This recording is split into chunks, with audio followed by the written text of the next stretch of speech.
Girls, you're doing it wrong. Could you hold this for me? Come on. So now, can you take this leg back? Yeah. Yeah, that's the position. Okay. Lokesh, over here. Thank you. ఎరా tournament works ఎన్ని ఉన్నాయి? వచ్చి రాగానే నీ లీలలు మొదలు పెట్టేశావా? నన్నేం చేయమంటావు? పిల్ల మస్తు హాట్ ఉంది కదా. Mind you, she's married. Oh really? Wow. I'm more comfortable with married women. వీళ్ళకంత సీన్ లేదు. ఇప్పుడు ట్రైనింగ్ తీసుకుని దేశం కోసం ఆడి ఏం పీక్ పారేస్తారంట. మెడల్స్ చేయడానికి మగాళ్ళు ఉన్నారుగా.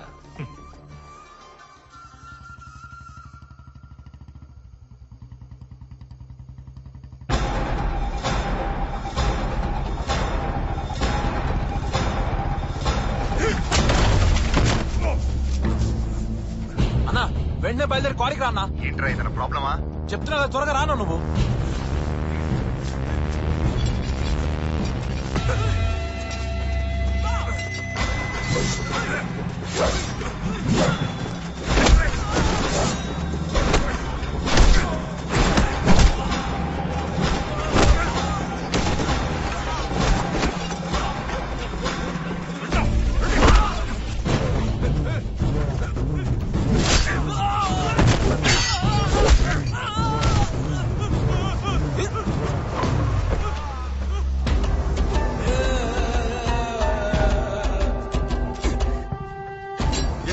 ఎత్తరా, తీసుకొని రా.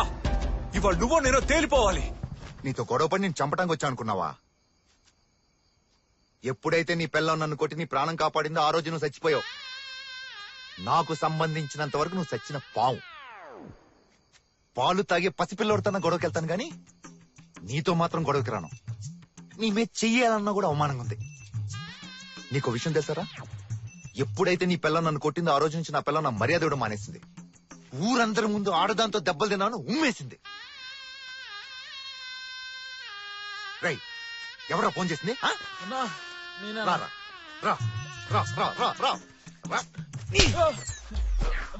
ఇలాంటిదేదో జరుగుతుందని ఫోన్లో విషయం చెప్పమంటే రానా రానా అన్నావు. వీటి గురించి ఇంకోసారి ఫోన్ చేస్తే మిమ్మల్ని అందరినీ చంపి జైలుకెళ్ళి కూర్చుంటా.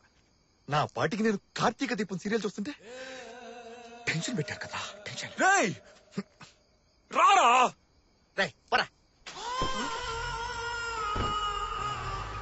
స్లిప్పులెట్టి పాస్ అయ్యవా, చదివి పాస్ అయ్యవా? ఎవడు పాస్ అయ్యా? గది లేదు.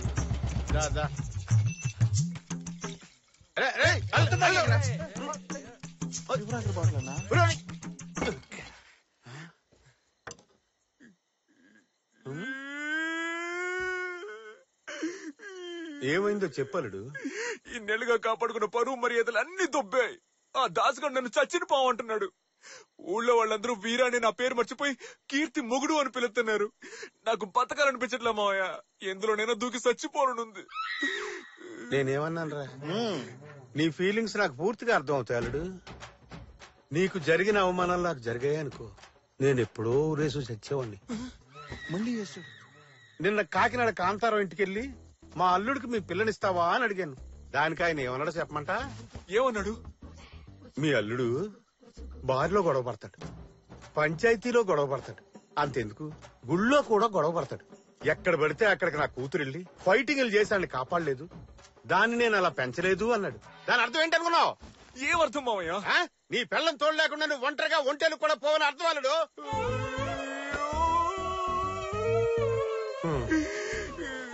ఇవన్నీ వింటూ నేను బతుకుండాలా? ఇప్పుడే చచ్చిపోతా. నాది నువ్వు చావాలంటే తాగాల్సింది ఇది కాదు. మోటార్ రూమ్ లో దొడ్లు గడిగే ఫినాల్ బాటిల్ ఉంటది, అది అయితే పని అవుతుంది. చచ్చిపోతా. చస్తే పోయిన మర్యాద మళ్ళీ తిరిగి వస్తుందా? మర్యాద పోయిందని తట్టుకోలేక పైకి పోయడం చెడ్డ పేరే మిగులుతుంది. ఎక్కడ పోయిందో అక్కడే ఎత్తుక్కోవాలరా. ఎక్కడ పడితే అక్కడ ఎతికేవనుకో, ఎతికేది ఎలాగా దొరకదు. పోయిన మర్యాద ఎన్నటికి తిరిగి రాదు. ఏంది మావయ్య నువ్వు అనేది? నీ పెళ్ళం ఉందే అది నీకన్నా బలశాలని ఊరు ముందే నిరూపించుకుంది. అదే ఊరు ముందు నీ పెళ్ళం కన్నా నువ్వే బలవంతులని నిరూపించుకుని చూపించు. అంటే మళ్ళీ వాళ్ళతో తిరణాల్లో గొడవ పడమంటావా? మంది ఎక్కువైంది నీకు. మరి వచ్చే నెలలో నీ పెళ్ళం ఓ కుస్తీ పోటీల్లో పాల్గొంటది కదా. అవును. అదే పోటీలో నువ్వు చేరి దాన్ని తుక్కు తుక్కు కింద ఓడించి గెలిచి చూపించు. దీనికన్నా ఫైనలే బెటర్. ఏంది అల్లుడు ఆలోచనలో మాట? ఆ గెలుపు తర్వాత ఈ ఊళ్ళో వాళ్ళందరూ నీకు ఇచ్చే మర్యాద ఉంటుంది చూడు, అది వేరే లెవెల్ అంతే. ఏంటన్నా పిచ్చి పిచ్చిగా వాగుతున్నా? అమ్మాయిల పోటీల్లో ఈడెలా పాల్గొంటాడు చెప్పు? సెక్షన్ 407 ప్రకారం ఇది అసలు రూలే కాదు. నువ్వు నీ తొక్కలో రూల్స్ మర్చిపెట్టుకో. ఫారెన్ లో జరిగింది కదా, టీవీలో మనం చూసాం కదా. బలవంతంగా అయినా ఒప్పిద్దాం. ఇండియా ఇంకెప్పుడు డెవలప్మెంట్? వీడికి అసలు కుస్తీ పట్టమే తెలియదుగా. ఇందులో పెద్ద తెలుసుకోవడానికి ఏముందిరా? మన ఊళ్ళో కబడ్డీ అంతా, ఆ ఊళ్ళో కుస్తీ అంతా. ఏమంటున్నావు మాంసు? కబడ్డీ కుస్తీ ఒకటా? ఈ పోటీలన్నీ ఒకే బాపత్రా, పేర్లే వేరు వేరంతే. నేను చెప్తున్నాను కదా, పోటీలో నుంచో గెలిచి తీరతావు. జై హింద్.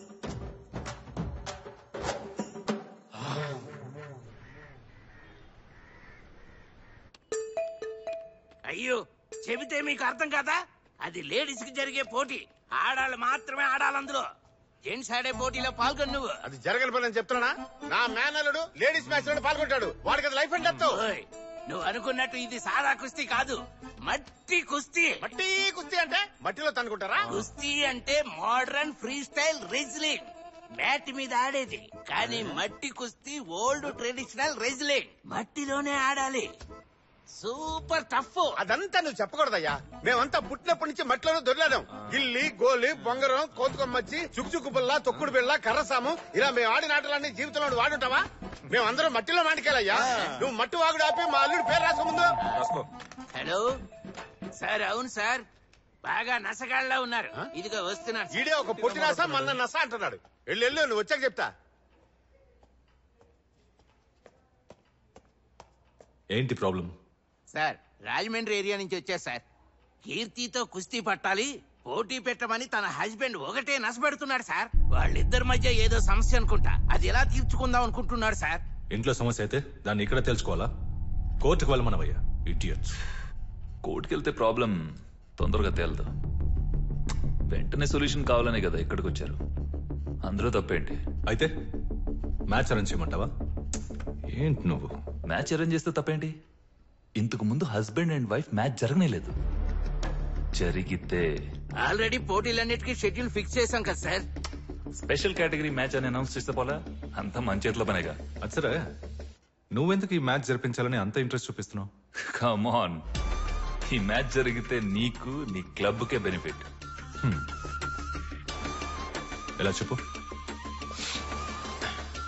ఒక హస్బెండ్ వైఫ్ మ్యాచ్ జరిగితే పబ్లిక్ లో ఒక ఎక్సైట్మెంట్ ఉంటుంది. స్పాన్సర్స్ చాలా మంది వస్తారు, అడ్వర్టైజ్మెంట్స్ ఉంటాయి. మనం టికెట్ రేట్స్ పెంచి డబ్బులు బాగా లాగొచ్చు.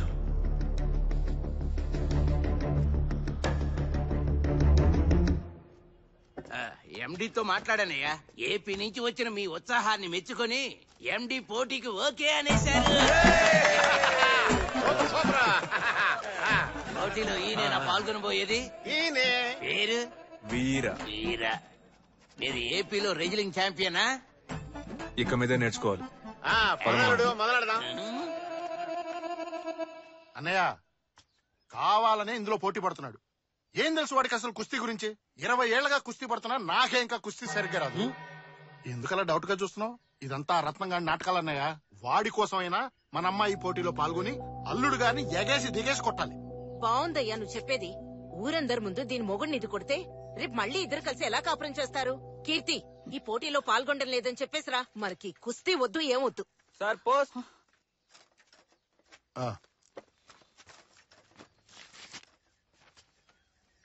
ఏంట్రా అది? పొగరు కాకపోతే ఎంత పని చేశారో చూడు. డైవర్స్ నోటీస్ పంపించారు వాళ్ళు. ఆవేశపడద్దు అన్నారు. ఇప్పుడు కూడా ఆవేశపడకపోతే ఎలా? విడగొట్టేద్దామనే. వీళ్ళంతూ చూడాలన్నయ్య. భగవంతుడా.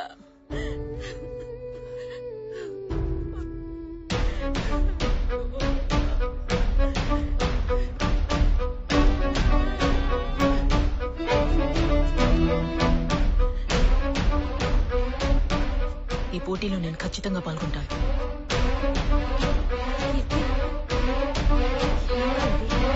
కోడాంగి కుస్తీ సమాజం ఏంట్రా, ఇదేదో తేడా ఉంది. ఈ ఏరియా మొత్తంలో ఈయనరా పెద్ద కుస్తీ పైల్వాన్. ఈయన దగ్గర నేర్చుకుంటేనే దాని మీద గెలవగలం.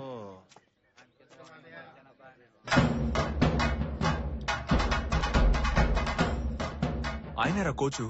కోడంగి ఈయన అనుకుంటా, పేరు తగ్గట్టు అన్నాడు.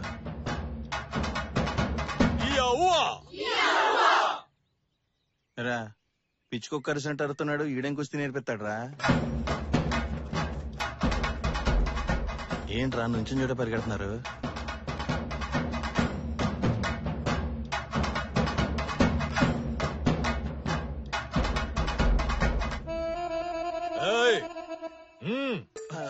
పదరా, ఖర్చేసేలా ఉన్నాడు. నమస్తే. ఎవర్రా మీరు? నేను వీరా, వీడి చట్టం. పేర్లు అడిగానా? స్టూపిడ్స్, ఎందుకు వచ్చారు ఇక్కడికి? 15 రోజుల్లో నేను మట్టి కుస్తీ నేర్చుకుని పెద్ద ఛాంపియన్ అవ్వాలి. నన్ను ఆశీర్వదించండి కోచ్. 15 రోజుల్లో నేర్చుకోవడానికి ఏదైనా పప్పు సాంబారా? కుస్తీరా? తెలుసు కోచ్. ఒక పెద్ద పోటీలో పాల్గొనడానికి పేరిచ్చాను. అందులో గెలవకపోతే నా పరువు పోద్ది కోచ్. ఎప్పుడో పోయింది. మట్టి కుస్తీ అంటే ఏంటో తెలుసా నీకు? కబడ్డీ తెలుసు coach. Kabaddi. What is this nonsense? కుస్తీ తెలుసా అంటే తెలుసో తెలీదో చెప్పాలి. అది వదిలేసి కబడ్డీ ఆడుతున్నావు. పిచ్చా నీకు? ఈడు మంచోడే కోచ్, ఇలా మామకే కొంచెం పెచ్చ, అందుకే కబడ్డీ కుస్తీ ఒకటని చెప్పి పంపించాడు. ఆ పిచ్చోడి దగ్గర నేర్చుకోపో. కోచ్ ఆగండి coach. Coach coach please coach, నా జీవితం మీ చేతిలోనే ఉంది. అంత పెద్ద పోటీనా? ఇంత కసిగా ఉన్నావు? చెప్తాను కోచ్. నా వైఫ్ తను. ఇప్పుడు అర్థమైంది. మిగతా కథ నేను చెప్తాను. నీ వైఫ్ కి హెల్త్ ప్రాబ్లం, ట్రీట్మెంట్ చేయించడానికి డబ్బులు కావాలి. అందుకని పోటీలో పాల్గొని ప్రైజ్ గెలుచుకోవాలనుకుంటున్నావు. ఏమై కరెక్ట్? అది మామకన్నా తెంగరోళ్ళ ఉన్నాడు. బయలే కనిపెట్టారు కోచ్. నా కథ కూడా షేమ్ టు షేమ్. నా వైఫ్ ట్రీట్మెంట్ కోసం కుస్తీ పోటీలో పాల్గొని ప్రైజ్ గెలుచుకున్నాను. I'm very proud of you. నేను నీకు కుస్తీ నేర్పిస్తాను. Thank you. రేపే వచ్చి జాయిన్ అయిపో.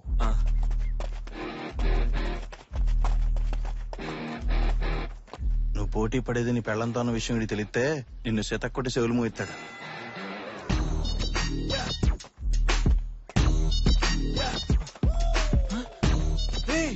నువ్వు ఇక్కడేం చేస్తున్నావురా? నేను ఎప్పుడో జాయిన్ అయ్యా, నువ్వే లేటు.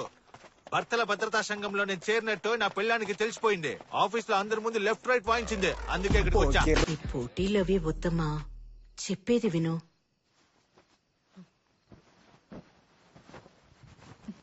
నీ ఇష్టం వచ్చినట్టేడు. నా మాట ఎప్పుడు విన్నావని. అయినా ఆడపిల్లకి ఇంత అహంకారం ఉండకూడదు. అందరూ అక్కడ ప్రాక్టీస్ చేస్తుంటే నువ్వు ఎక్కడే పెక్తున్నావు? లేదురా, మ్యాచ్ లో నేను ఓడిపోతానేమో అని భయంగా ఉంది. ఫీల్ అవుకో, నువ్వు ఖచ్చితంగా గెలుస్తావు. ఎలా చెప్తున్నావు? షార్పట చూసావా? చూశాను. అందులో రంగయ్య ఎవరి దగ్గర ట్రైనింగ్ తీసుకున్న ఎవరు గెలవాలా? చివరికి దిక్కులు చూసిన సమరానే గెలిచాడు. వెంకటేష్ గురు సినిమాలో చిన్నప్పటి నుంచే ట్రైనింగ్ తీసుకున్న వాళ్ళ అక్కని దాటి టీవీలో మ్యాచ్లను చూసి దాని చెల్లె గెలిచింది. ఇంకోటి చెప్పనా, తమ్ముడులో బాక్సింగే జీవితం అనుకున్న అన్న క్యారెక్టర్ కన్నా చివరి దాకా దిక్కులు చూసిన మన పవర్ స్టారే కప్పు కొడతాడు. దీనిలో నీతేంటి? మ్యాచ్ లో గెలవడానికి దిక్కులు చూస్తే చాలు. నువ్వు బాగా దిక్కులు చూస్తున్నావుగా.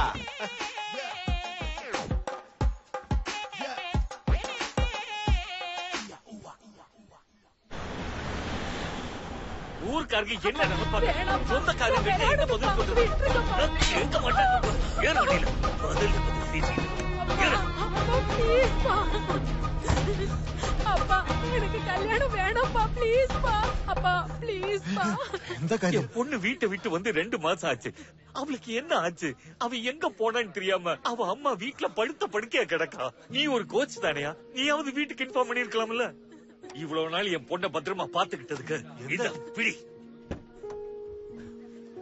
வண்டி விடுறா. ப்ளீஸ் பா, இது என்னோட ட்ரீம் பா. ఆ అమ్మాయి కుస్తీలో మెడల్ కొట్టాలని ఎన్నో కలలు కంది. ఇష్టం లేకుండా వాళ్ళ నాన్న తనకి పెళ్లి ఫిక్స్ చేశారు.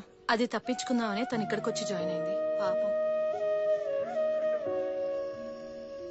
బాయ్స్ అండ్ గర్ల్స్, ఈ పార్టీ అరేంజ్ చేసింది ఎందుకో చెప్పనా? కేవలం 15 రోజుల ట్రైనింగ్ తీసుకుని ఒకడు పెద్ద పోటీకి తయారయ్యాడు. అతను ఇంకెవరో కాదు, మన వీరానే. అతని సక్సెస్ కోసమే ఈ పార్టీ. నువ్వు మ్యాచ్ గెలిచిన తర్వాత ఆ సక్సెస్ ని ఎవరికి డెడికేట్ చేస్తావు? మీకే కోచ్. నో, నీ వైఫ్ కే డెడికేట్ చేయాలి నువ్వు. రేయ్, గెలిచినప్పుడు కదరా డెడికేట్ చేయాలి. ఓడిపోయే మ్యాచ్ కి ఎందుకు గోలా? రేయ్, ఎక్కడికి? మెక్కడానికే. వస్తావా? కోచ్, వైఫ్ వైఫ్ అని వైఫ్ గురించే మాట్లాడుతున్నారు. మీ వైఫ్ చనిపోయి చాలా కాలం అయింది, ఇంకా ఆవిడ గురించే తలుచుకుంటున్నారా? రోజులు గడిచే కొద్దీ తన జ్ఞాపకాలతోనే బతుకుతున్నాను. తాగుతూ మృగంలా తిరుగుతున్న నన్ను మనిషిలా మార్చింది తనే. తన నాన్నకి నన్ను పరిచయం చేసి కుస్తీ నేర్పించమంది. ఒకరోజు పెళ్లి కూడా చేసుకుంది. అంతా తన ఇష్టమే. పిల్లలు లేకుండా కూడా ఉండొచ్చు, కానీ వయసు అయిపోయాక భార్య లేకుండా ఒంటరిగా బతకలేం. మీ మధ్య అసలు గొడవలు రాలేదా? నేను నీకు అక్కర్లేదు, నువ్వు నాకు అక్కర్లేదు అనుకున్న వాళ్ళ మధ్య అస్సలు గొడవలు రావు. నేను నీకు ఎంత ముఖ్యమో, నువ్వు నాకు ఎంత ముఖ్యమో అనుకునే వాళ్ళ మధ్య గొడవలు వస్తాయి. దాన్నే మొగుడు పిల్లల గొడవ అంటారు. మేము గొడవ పడని రోజంటూ ఉండదు. తిట్టుకుంటాం, కొట్టుకుంటాం. నీ పెళ్ళాం మెడలో తాళి కట్టిన క్షణం నుంచి నీ కుటుంబం అనే సామ్రాజ్యానికి తన మగటంలోని మహారాణి అవుతుంది. తన మాటే శాసనం. దానికి అనుకూలంగా నడుచుకోవడమే మొగుడు పని. ఈ రహస్యాన్ని అర్థం చేసుకుంటే కుటుంబంలో ఏ సమస్య రాదు. మీరొకరు కోచ్. చాలా ఇళ్లలో పెళ్ళాం చెప్పిన దానికి మొగుడు తలాడించిన గొడవలు వస్తానే ఉన్నాయి. ఒకళ్ళనొకళ్ళు అర్థం చేసుకునే ప్రయత్నంలో పెళ్లైన మొదటి 10-15 సంవత్సరాలు ఇలాంటి చిన్న చిన్న గొడవలు ఉంటాయి. 15 సంవత్సరాలా? ఆ తర్వాత సర్దుకుపోతాయా? వెంటనే సర్దుకోవు. అప్పుడప్పుడు ఇంటికి వచ్చిపోయే చుట్టాల్లాగా అప్పుడప్పుడు ఇంకో 7-8 సంవత్సరాలకి గిల్లి కచ్చాలుంటాయి. అప్పుడైనా సర్దుకుపోతాయా లేదా? ఆ తర్వాత ఇద్దరికి వయసు 50-60 పైబడుతుంది. గొడవ పడ్డానికి ఇద్దరి ఒంట్లో శక్తి ఉండదు. ఆ క్షణం నుంచి మొదలవుతుంది ప్రశాంతమైన జీవితం.